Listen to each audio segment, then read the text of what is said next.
Since 2012, the Sky Dweller has been around and considered the best watch built for travelers, given its unique functions to include, and thanks to the combination of an annual calendar, a GMT function, and a user-machine interface that relies on the bezel to select the set and set the functions. What's up, guys? My name is Chris Warrens. I'm the founder of Warrior Time. We are full-time watch dealers, been doing it since 2017. Additionally, I have 3 other companies. We do consulting, I have a nonprofit for veterans, and I have some real estate. However, we are focused on educating when it comes to timepieces and adding value to you on these shows. So, let's get into the show. Today, we are going to talk about the Rolex Sky Dweller, specifically with a mint green dial, reference number 336934, and we're going to do the review on it. So we've just gotten our hands on this new Sky Dweller. Now, why do I say it's new? Because in 2023, it was the last redesign on the Sky Dweller, and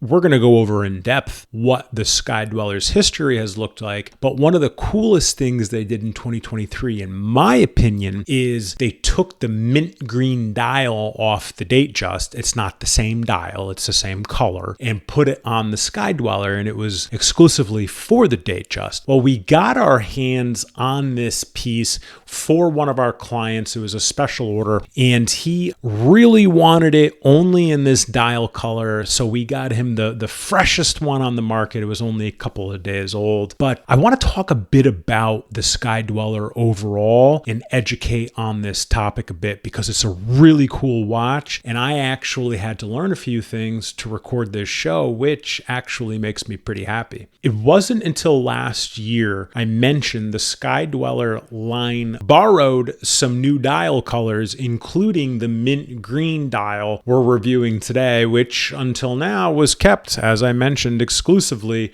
for the Datejust line. Since 2012, the Sky Dweller has been around and considered the best watch built for travelers, given its unique functions to include, and thanks to the combination of an annual calendar, a GMT function, and a user-machine interface that relies on the bezel to select the set and set the functions. Many consider the Sky Dweller the most complicated Rolex due to it. Personally, I don't think it's very complicated. However, I don't use it on a daily basis. I only wore it a few times, so I very well could be wrong. It might actually be the most complicated one. I just personally don't think so. Someone who does wear it on a daily basis would probably tell me that I'm wrong. It's a big, bold model housed on a 42 millimeter case that was exclusively available in precious metals. At first, the Sky Dweller was powered by an in-house and entirely novel Calibre 9001 movement, which was capable of displaying the correct date and month according to the Saros annual calendar. Forgive me if I pronounce that wrong, with a very clever and discreet way to indicate the current month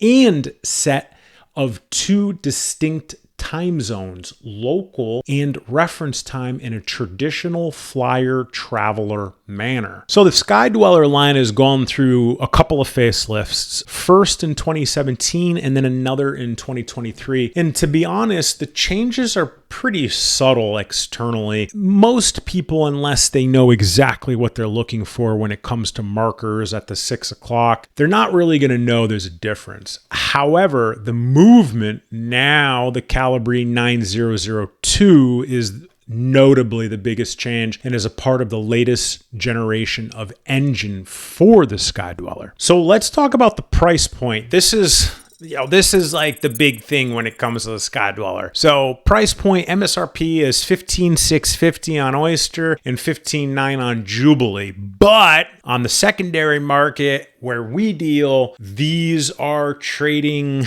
almost double, high 20s into the low 30s. And for a watch to sell double over MSRP, it has to be in very high demand, which this mint green dial is one of, if not the most, in this lineup. I'm very impressed by this piece. I didn't get a chance to wear it too much, and I haven't worn it too much, but I would give it a strong 9 of 10. That's what I would go with. And even though it's trading twice its MSRP, I would say it's an excellent option at the $30,000 mark, specifically on Jubilee. All right, so that's the mint green Sky Dweller review that we're pretty big fans of. I'm interested in what you think, more importantly. So drop a comment below. Let me know what you think. I respond. I love to talk watches. And before you go, if you're not subscribed, smash that subscribe button, hit like, and I'll catch you next time.